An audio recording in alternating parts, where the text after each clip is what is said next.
Good Saturday evening, everyone. Welcome to the Saturday Evening Rant. This week, there was no shortage of wonderful, interesting stories that our news provided. So let's get started with two amazing stories involving our armed forces. And the first story comes out of Massachusetts, but it happened in New Hampshire. So the Massachusetts Air National Guard the other day was conducting training exercises over the state of New Hampshire. So during these training exercises the other day, a pilot accidentally hit a button and made a mistake. He dropped countermeasure flares. Yes, those types of flares that are used when a heat-seeking missile or some type of projectile is targeted at your aircraft and you use these flares as a countermeasure. What would have happened if he had something strapped to the bottom of that plane? Let's say a bomb? What about a missile? Like, maybe this isn't the right person to be training in this aircraft if this happened. That's as bad as somebody hitting the ejector seat accidentally. What would have happened if he accidentally hit the ejector seat? We have a new addition to the U.S. Navy. That's right, a baby that was just born. This carrier was out fighting the war against ISIS, ISIL, Barack Obama, whatever you want to call this war that we're fighting. They were out fighting the war, and a sailor just happened to give birth. Well, the problem lies in the fact that she didn't disclose her pregnancy. So a Navy spokesperson said the sailor had complained of abdominal pains and was checked into the medical department. It was discovered while she was in the medical department that she was pregnant and she gave birth. Does this fall into some strange world?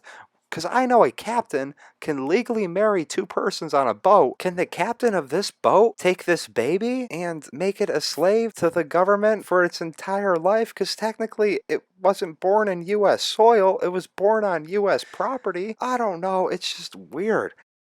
So speaking of babies and being fertile, our next story comes out of Indianapolis where a 77-year-old man is accused of using his own sperm to impregnate people. So Donald Klein had to appear in court on Monday to face 2 counts of obstruction of justice, which were both felonies. So children of his former patients filed complaints with the Indiana Attorney General's office with the intent to find out how many offspring had the same donor and other details. So it was at this point that Dr. Klein declined being the sperm donor. However, we got something in the studio right now. And this test shows that DNA test proved that you are 99.9% the father. Congratulations, you sick 77-year-old man. Alright everyone, that is going to do it for this episode of the Saturday Evening Rant. Thank you very much for watching. As always, if you guys ever discover a weird story and want to share it with me, let me know on Twitter at PBH365 or let me know on here in the comment section down below. If you enjoyed the video, smash that thumbs up button, and I will see everybody tomorrow for the weekend vlog.